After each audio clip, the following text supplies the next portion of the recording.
It's more than just being sort of a social media warrior. Get out there and do something. Coming up on News Live at 6, how local businesses are working to combat ICE operations as the nationwide crackdown continues.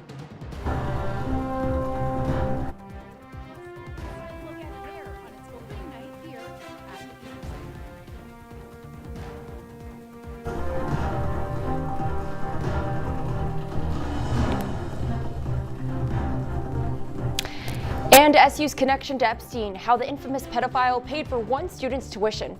All that and more when News Live at 6 starts right now. This is CitrusTV News Live at 6, your campus news leader.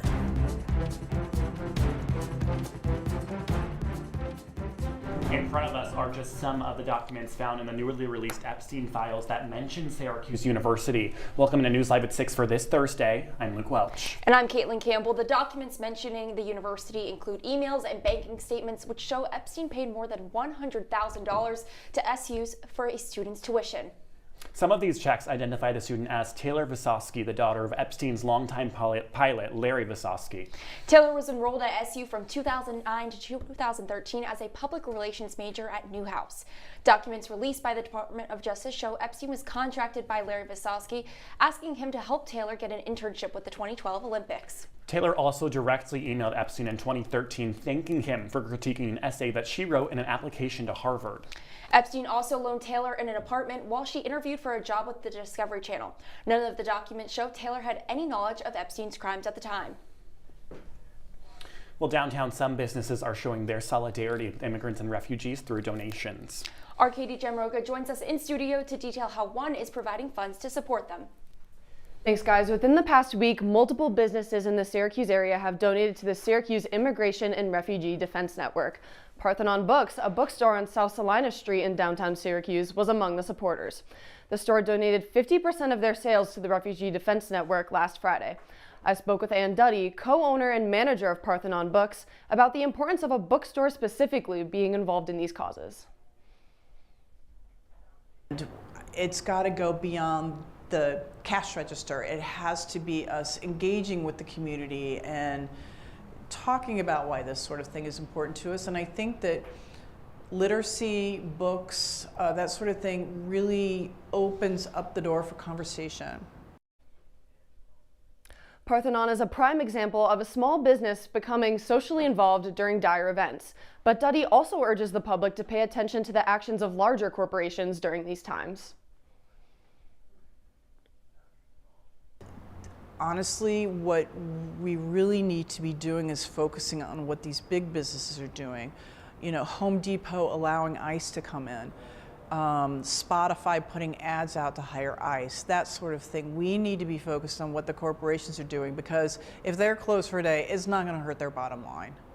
If a small business is closed for a day or they give donations, they end up having to take on more than just speaking up. Duddy tells us she hopes to implement more efforts like this in the future. For CitrusTV News, I'm Katie Jamroga. Back to you guys. Katie, thanks so much for your coverage. Well, taking a look outside right now, it feels like we finally got out of that long stretch of just brutal cold temperatures. It's still cold, still below freezing, but it's a little bit better now. Well, I have to say, I was walking outside today and I texted my roommates right away being like, oh my gosh, it's actually warm out. And then I have to remember, okay, warm for us now is 18, 19 degrees, not in the negatives anymore. And the sun's been out, it's helping, but outside right now is our weather anchor, Sophia Braun. Sophia, how's it feeling right now?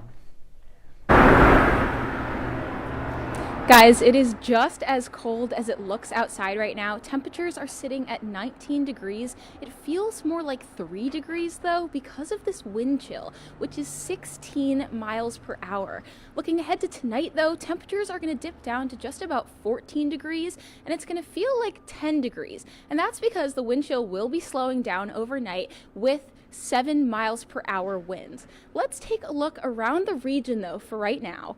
At this time, Cortland is sitting at 16 degrees. Similarly, in Utica, temperatures are sitting at 16 degrees. Just north of us in Oswego, temperatures are sitting at 20 degrees. Over in Rochester, we've got temperatures at 18 degrees. And just south of us in Ithaca and Binghamton, temperatures are sitting at 17 degrees right now.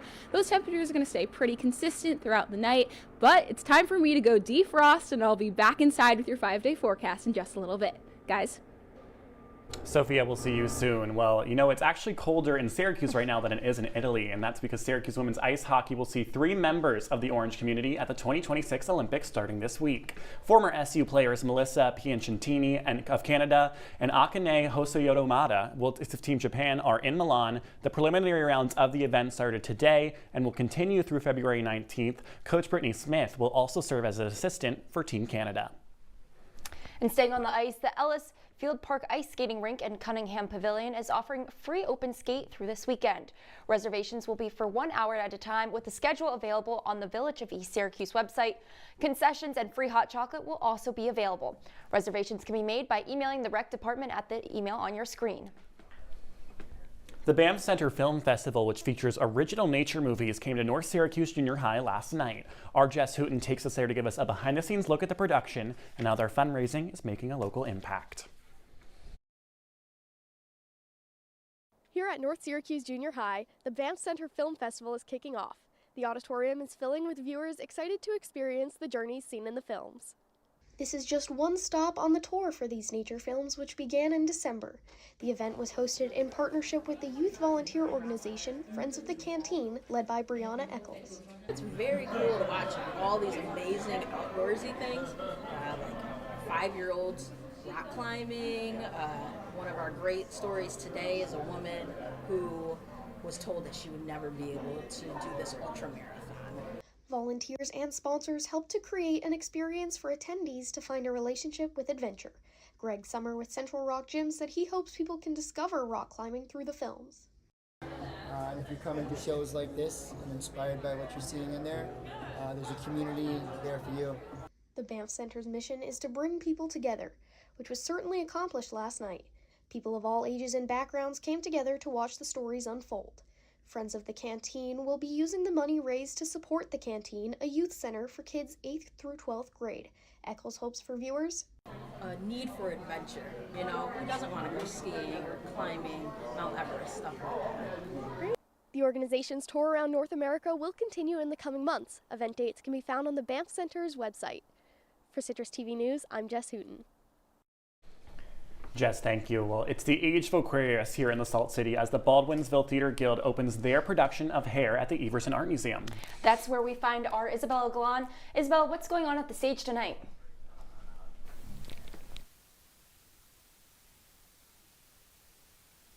That's right. It is the opening night of Baldwinsville Theater Guild's production of Hair, a rock musical that tells the story of the Tribe, which is a group of politically active youth from the 60s fighting against the corruption of the Vietnam War. Now, I had a chance to go to rehearsals earlier this week and get an inside look at how this show from the 60s still holds up in 2026.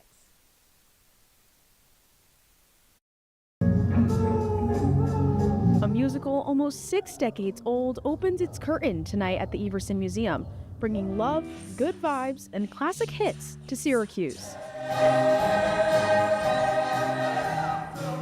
Since its debut in 1967, Hair has faced scrutiny for its use of strong language, depiction of drugs, sexuality, anti-Vietnam War themes, and in some versions of the production, nudity, making it harder to fill seats. It's doing well, not as well as others, just because I think it's a little more acquired taste show than something like Rent, which we did last year. But for BTG, what is more important than popularity is the message. While we would love to have blockbusters every time, the blockbusters don't always give a message, and Hair actually gives a really good, important message of love and acceptance and understanding. Keeping this show relevant even 60 years later. It's a rough world that we're in right now. It's hard for a lot of people in many different ways. And I think this show not only acknowledges the fact that people have the freedom to speak out about those things, but also the fact that we still have the ability to love each other through hard times. If you're feeling overwhelmed by the news, if you're feeling, like you can't do anything or whatever you're doing is not enough, this show reminds you that there's no action that's too small to take.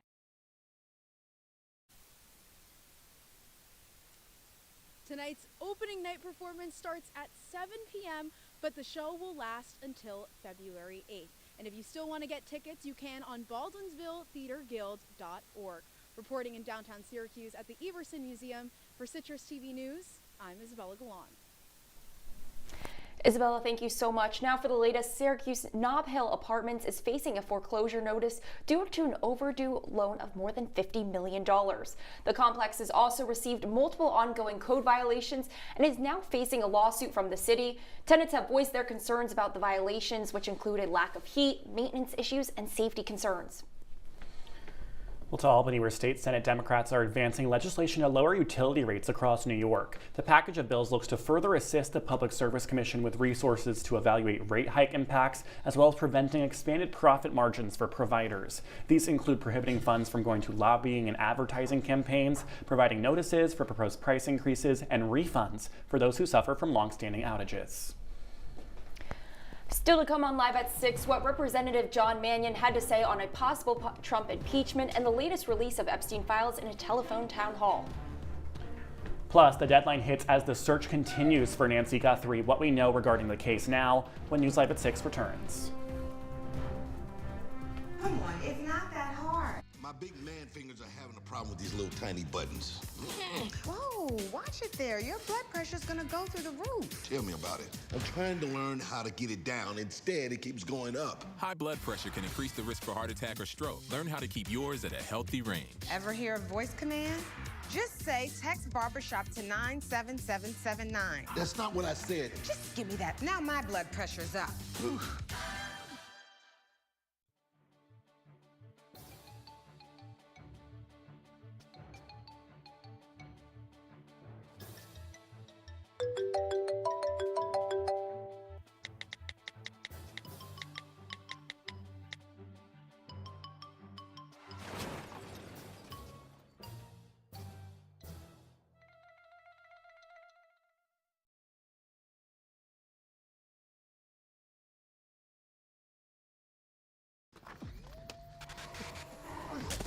Multiple studies have shown that marijuana can slow both driver reaction and response time, which can be really dangerous. He's here. He's here. Wait. What? I can't drive. Why? My. Oh.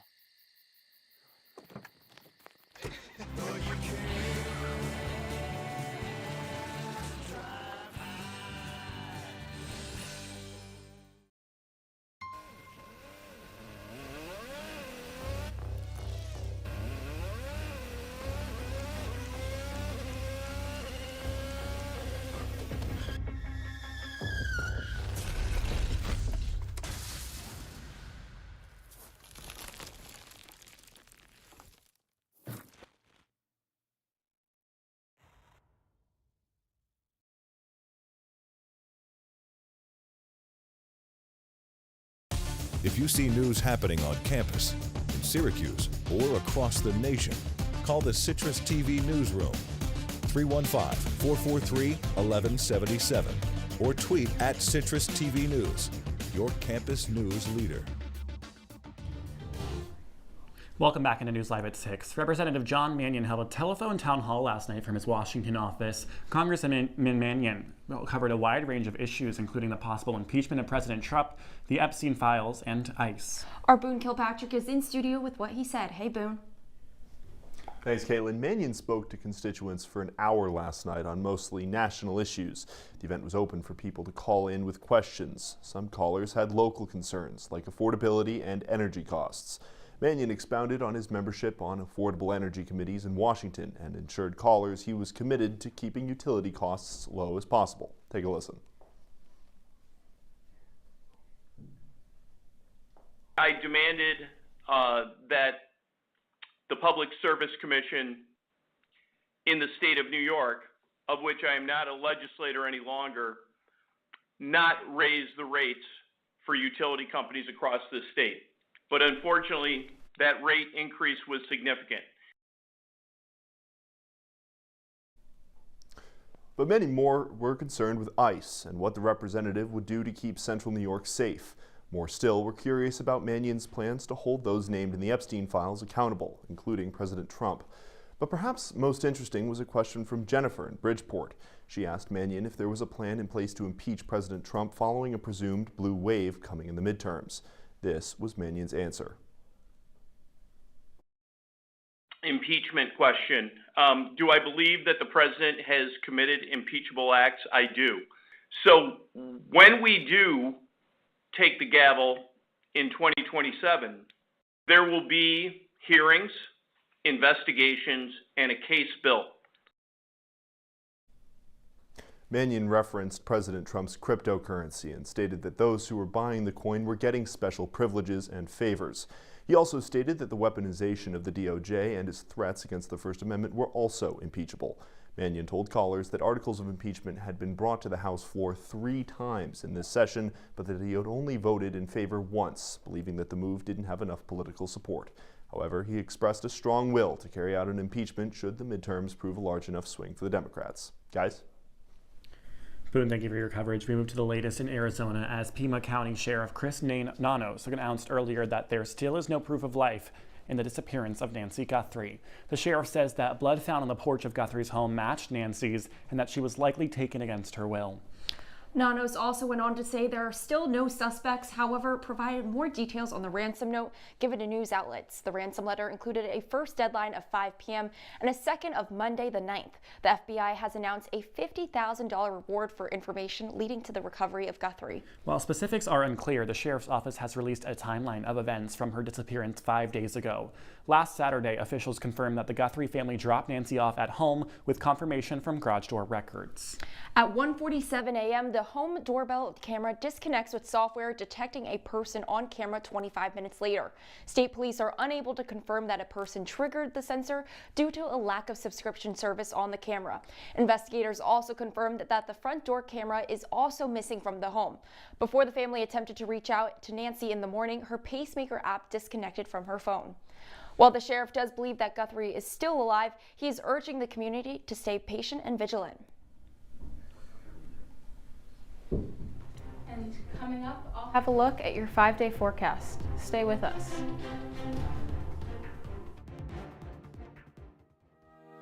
Rolling. Sound is speeding. Can you slow down that, please? This is 28-1. 28-1.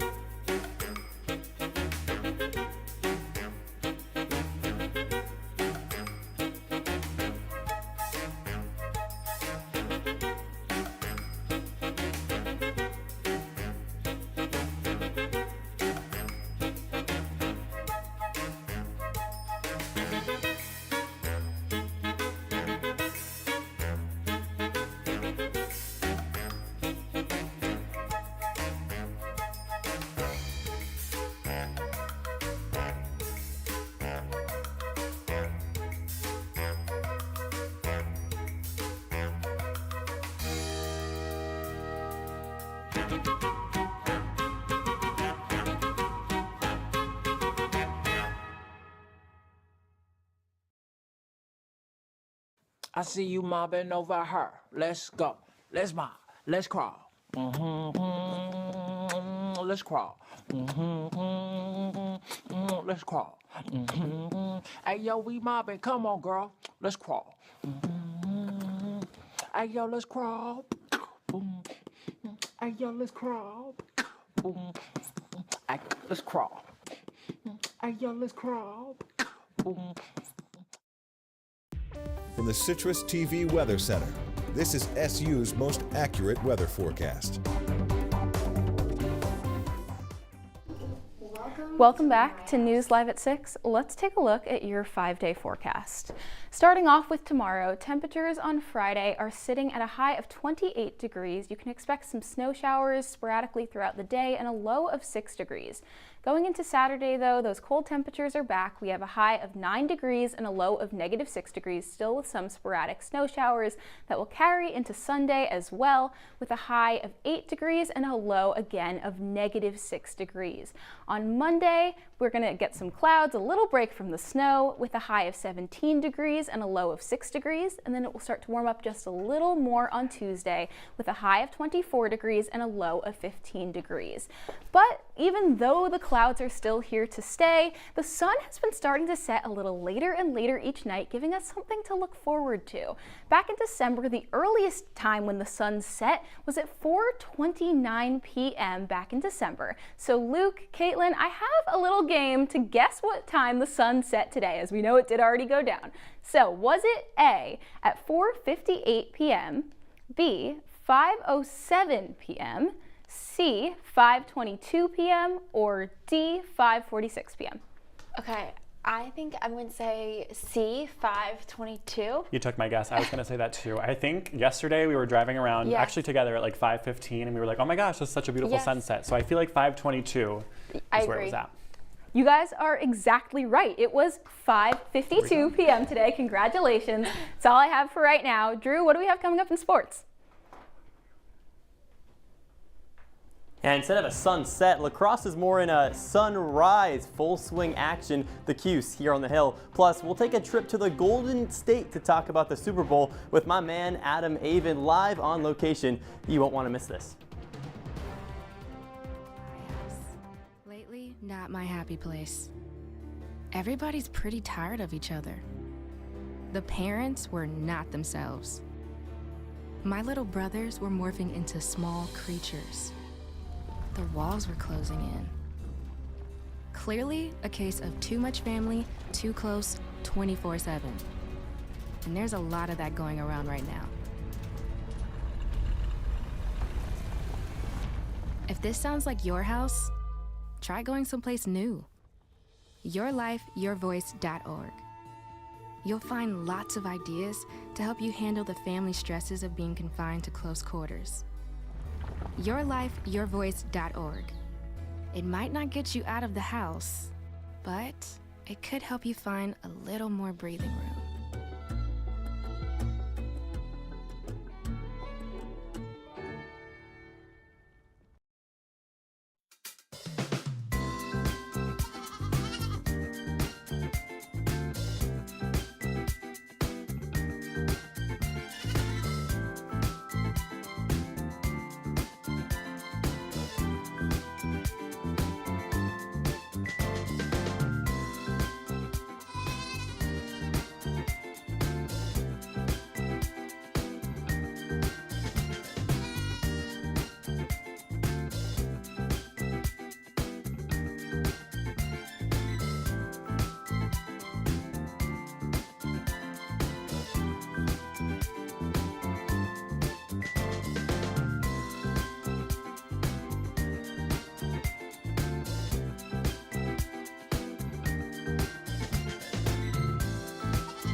And now, your CitrusTV Sports Report.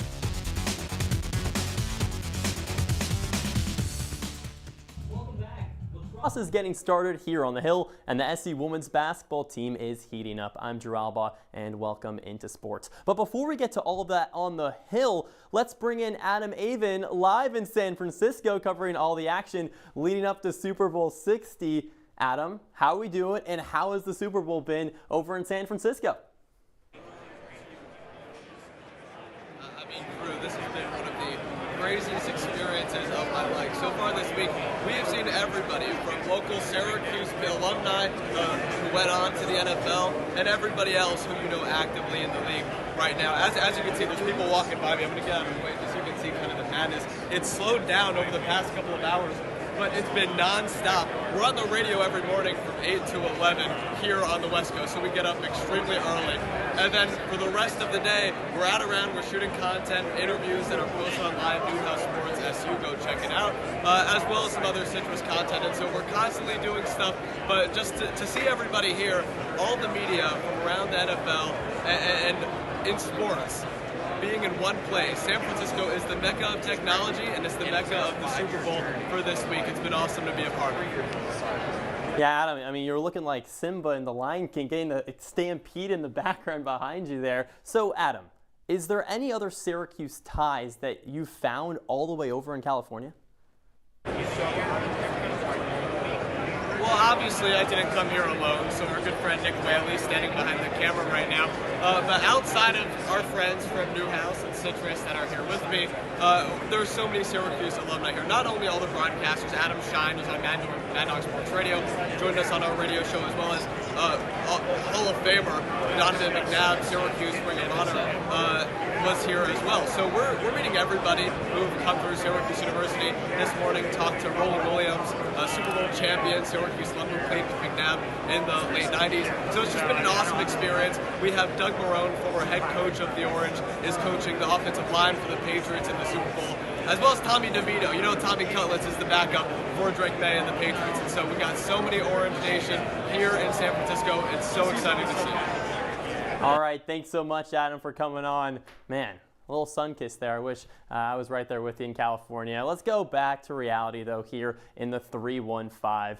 The Seahawks, by the way, are going to take down the Patriots. Other than that, though, Syracuse women's basketball is currently in action in a bout with Boston College. The Orange lead the Eagles early on. It's Layla Filia getting it done for Syracuse. That game started at 6. We'll have more updates as the night continues on our socials. Other than that, though, Syracuse takes on and projected to be a 9 seed in March Madness, according to ESPN. It would be the Cuse's second time dancing in the last 3 seasons under head coach Felicia Leggett-Jack. Switching up, let's head to the turf.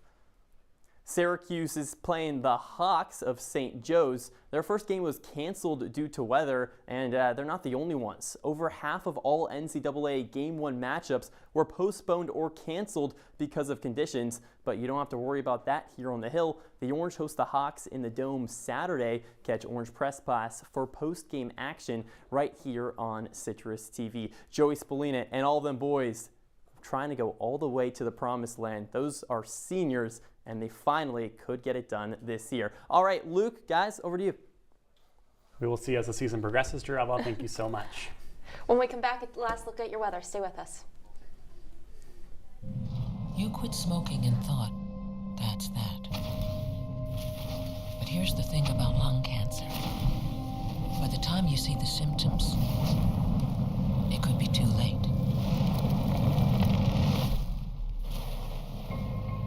But now, there's a new scan that can detect lung cancer early when it's more curable. If you smoked, get scanned. Talk to your doctor or learn more at savedbythescan.org.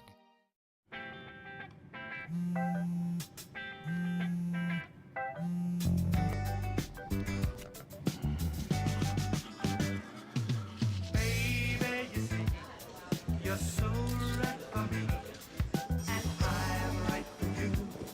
I love the things you do, like sweet tasting wine. Your lips are so divine.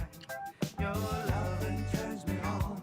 My lonely days are gone. That's why I'm never gonna let you go. Never gonna let you go. Babe, I'm never gonna let you go. No, no, never gonna let you go. Baby, never gonna let you go. Never gonna let you go.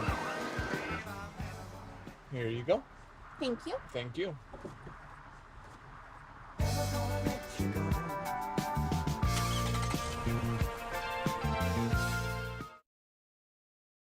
When you wake up tomorrow morning, temperatures will be sitting at 16 degrees. It's going to feel more like 10 degrees with cloudy skies throughout the day that will be here to stay, unfortunately. Guys? Don't love that news whatsoever. Yeah. But what I do love today, the NFL revealing that artists Charlie Puth, Brandi Carlile, and Coco Jones will be performing in the Super Bowl pregame show before Green Day. There will also be a historic first for the Super Bowl, as there will be an interpreter using Puerto Rican Sign Language. Guys, we need to know, what do you think of that pregame lineup? I think it's super exciting, and we're going to have a lot of really good music. Oh, I mean, so I'm going to be more nervous. I'm a Seahawks fan, so I'm going to be sweating through the whole game, but looking forward to it. You probably won't even be paying attention to the music that's happening before. I got to say, I love Coco Jones. Her new album is pretty great. Her collaboration, with Renee Rapp was really good. I love Brandi Carlile. She's Me like a too. country folk classic. Yes. And Charlie Puth, I mean, come on, you can't go wrong with some pop music right there. Charlie Puth, I feel like he hasn't released some new music in a while, so I'm kind of excited to see him pop back into media like Harry Styles did last week at the Grammy. Yeah. Will you be watching the game though, guys? I mean, It's the big like, game. of course. Or of the course. commercial. I'm cheering for your Yes. Seahawks, don't Okay, worry. yes. I can't say the Patriots win another time as an Eagles fan, but I wish the Eagles win. yeah. Are we watching commercials as well? Is that a big deal? I feel like they've gotten worse the past few years. I've seen so many people like betting on commercials Yeah. nowadays. Yeah. I mean, I saw that on market shares, but Call sheet. well, that's all we have for Citrus TV News Live at 6 for this Thursday.